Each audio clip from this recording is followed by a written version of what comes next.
சென்னையில் இருந்து கோயம்புத்தூருக்கு 25 பயணிகளுடன் ஒரு ஆம்னி பேருந்து புறப்பட்டு செல்கிறது. சேலம் அருகே பேருந்து நின்று கொண்டிருக்கும் போதே நள்ளிரவு நேரத்தில் பஸ்ஸில் ஒரு கொலை சம்பவம் நடந்திருக்கிறது. இன்னொரு புறம் சேலம் ஆத்தூர் போலீஸ் ஸ்டேஷனில் இன்ஸ்பெக்டராக இருக்கும் சிபிராஜ் சபரிமலை மாலை அணிந்து கொண்டு அன்று இரவு சபரிமலை கோயிலுக்கு புறப்பட தயாராக இருக்கிறார். அப்போது பெண் ஒருவரை காணவில்லை என காவல் நிலையத்திற்கு போன் வருகிறது. உடனே அதை குறித்து விசாரணையை தொடங்குகிறார் சிபிராஜ். அப்போதுதான் ஆம்னி பேருந்தில் நடந்த கொலையை சம்பவம் குறித்தும் தகவல்கள் வருகின்றன. அதன் பிறகு வரிசையாக பல கொலைகளும் அடுத்த 10 மணி நேரத்தில் நடக்கிறது. இந்த தொடர் கொலைக்கான பின்னணி என்ன? யார் இந்த கொலையாளி? எதற்காக கொலை செய்திருக்கிறார்கள்?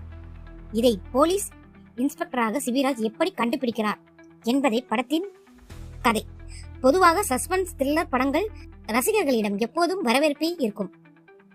அதிலும் ஓடும் பஸ்ஸில் ஒரு கொலை என வித்தியாசமான கான்செப்டை கொடுத்து ரசிக்கும்படி படத்தை கொடுத்திருக்கிறார் இயக்குனர் இளையராஜா கலியபெருமாள். ஒரு இரவு, ஒரு பேருந்து, ஒரு கொலை, பஸ்ஸில் பயணம் செய்யும் 25 பயணிகள். அடுத்து என்ன என்பதை யூகிக்க கூட முடியாத வகையில் ரொம்பவும் ராவண படத்தை ரசிகர்களுக்கு தந்துள்ளார். படத்தில் ஹீரோயின் இல்லை, பாடலும் இல்லை, முற்றிலும் சஸ்பென்ஸாக கதையை நகர்த்தி சென்று சிறப்பாக அமைத்திருக்கின்றனர். அதேபோல் நீண்ட நாட்களுக்கு பிறகு வித்தியாசமான கதையில் கச்சிதமாக பொருந்திருக்கிறார் சிபிராஜ். சபரிமலை மாலை போட்டு இருக்கும் போலீசாராக அசத்தலான நடிப்பில் சிபிராஜ் வெளிப்படுத்தியிருக்கிறார். மொத்த கதையையும் தனி ஆளாக தனது தோளில் சுமந்துள்ளார்.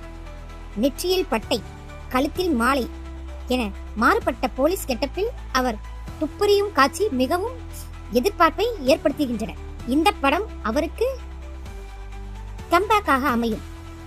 சப் இன்ஸ்பெக்டராக வரும் கஜராஜ் காட்சிகள் படத்துக்கு கூடுதல் பலம் தருகின்றன. டாக்டராக வரும் ஜீவா ரவி, ஆம்னி பேருந்து கிளீனராக வரும் முருகதாஸ் மற்றும் திலீப்பின் உதயா, சரவணா சுப்பையா, சர்மிஷா, நிரஞ்சனா ஆகியோர் நடிப்பு படத்துக்கு பக்கபலமாக அமைந்துள்ளது.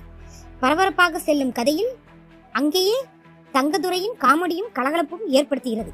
ஜெய் கார்த்திக் ஒளிப்பதிவு திரைக்கு பெரிய பலனை தந்திருக்கிறது. ஒரு பேருந்துக்குள் முடிந்து வரை காட்சிகள் ரசிக்கும்படியாக கொண்டு கதைக்கு ஏற்ற மூடை நமக்கு வரவழைத்திருக்கின்றன. சுந்தர் மூர்த்தியின் பின்னணி இசை கதையோடு நம்மை பயணிக்க வைக்கிறது.